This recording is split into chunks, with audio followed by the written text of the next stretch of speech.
taking another live look at the Spacex Dragon cargo craft as the Dragon cargo craft and the International Space Station head toward the southern part of Africa.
Again, Dragon right now in its release position, ready to go today.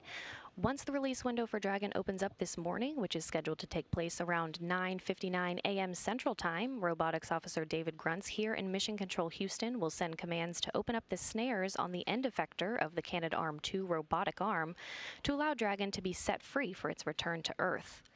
Dragon will then conduct a series of 3 departure burns or firings of its main engine to move a safe distance away from the station and to exit what's called the approach ellipsoid, which serves as a mythical cone around the station that's referred to as the neighborhood of the International Space Station. Once Dragon has exited the approach ellipsoid, NASA's tasks as part of the joint mission operations will be complete, as flight controllers in the SpaceX Mission Control Center in Hawthorne, California, take over operations of the Dragon cargo craft from there.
Again, Dragon is still attached to the Canadarm2, as it will be for the next about 30 minutes before it's released for its return to Earth later today, carrying about 2,700 pounds of research and return cargo.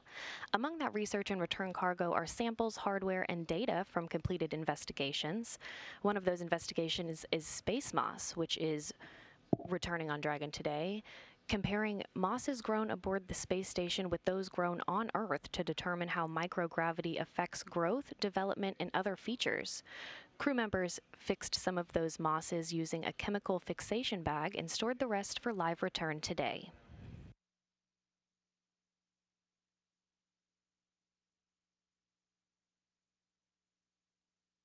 We're getting a view now of what's called the Cuckoo workstation inside the cupola on board the International Space Station. This is the same view NASA astronaut Christina Cook is getting now as she monitors systems and backs up robotics ground controllers here in Mission Control Houston.